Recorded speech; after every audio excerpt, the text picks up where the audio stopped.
Breaking news in our fight against terror. A Washington, D.C. Transit Authority officer was arrested today for allegedly attempting to provide material support to ISIS. 36-year-old Nicholas Young of Fairfax, Virginia, made his first appearance in court earlier. The FBI says he's the first law enforcement officer in America to be charged with a terror-related crime.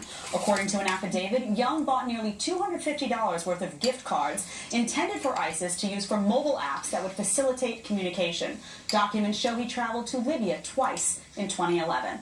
Juan, this is the first time a law enforcement officer has been charged with an ISIS-related crime. When you hear this and it involves a law enforcement officer, is it scarier? Yeah, it is, because they have access to information that they could then share with someone who was plotting terror. And in this case, in terms of the metro is the subway system in D.C. So that's a target in every society. We know what has happened on the British metro system. So the idea, and by the way, for people who live in D.C., Maryland, and Virginia, metro has its own troubles. But the idea that now terror would be one of the considerations, and that one of the police officers, someone legitimately in uniform, not a counterfeit uniform, a real uniform, who you're supposed to rely on for safety, is actually working with, you know, the most evil outfit in the world, ISIS. I think it's unsettling, Jedediah.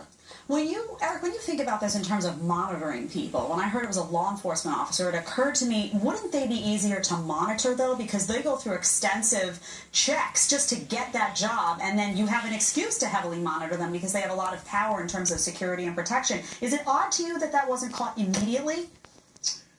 No, because maybe he was clean at first when he gets hired, and then he somehow got radicalized on the way. Some of the most disturbing details of this are he did a couple of dry runs with some Kevlar vests. He emailed ISIS or someone or an operative saying he would have access to courtrooms where he could be heavily armed in the courtroom, and then they caught him when he tried to wire, I guess Western Union, tried to wire some funds to directly to ISIS. $245 he's trying to send to ISIS. He just flew the cash over like Obama did. That's just right. Just put it in the back. Put it in the lavatory. Just $245. No, the scary thing is, if you can radicalize a cop, I guess you can radicalize anybody. That's true. Dana, just to broaden it out, the National Counterterrorism Center released a heat map recently, and it shows that 18 countries are now where ISIS is fully operational. And you have, the Obama administration constantly talking up how, they've defeated terror in many ways, and they've come a long way in terror. When you see this, and then you see there's a new category of aspiring branches, 6 countries where they're taking root now: Egypt, Indonesia, Mali. I mean, it goes. Breaks. Well, I think when you see this, and then you see there's a new category of aspiring branches, 6 countries where they're taking root now: Egypt, Indonesia, Mali. I mean, the list goes on and on.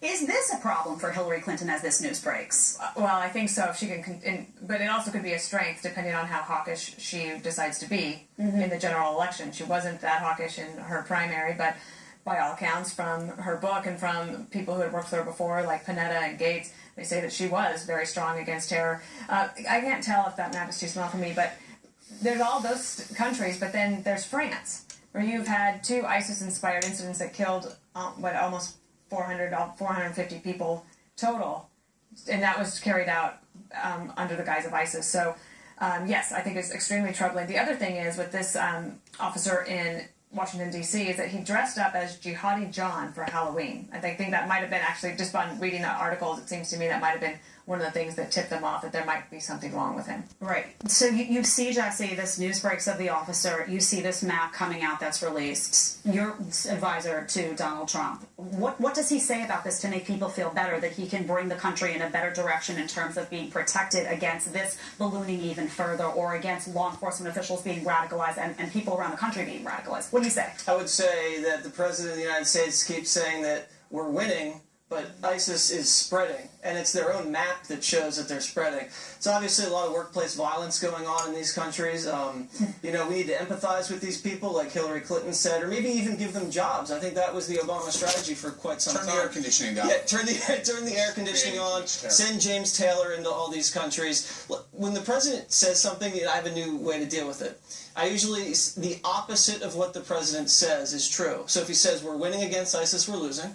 If the border is secure, it's not secure. If it's not ransom, it is ransom. That's how I deal with this guy. Yeah, if The JV team, they're actually the Yeah, the Dallas varsity. Cowboys. Right, exactly. It's usually a spin. So. But Dana brings up a good point to me, Juan, about Hillary being hawkish. She's too hawkish for me. I'm a libertarian. It bothers me, her hawkishness. But if she is hawkish, doesn't she gain points? When a story like this comes out, she can detach herself and say, you know what, if I had been in charge, I would have done this, and take everything the Obama administration did. I mean, let's face it, she wasn't president. She can take that policy and say, I would have been more proactive, and people know her to be hawkish. Does that work for her in some odd way, even though she was tied to the administration where these things happen? Well, it depends on the audience. Remember that one of the criticisms that comes from the Bernie Sanders camp is that she's too hawkish and that she's hiding her hawkish instincts in order to placate the liberal base of her party.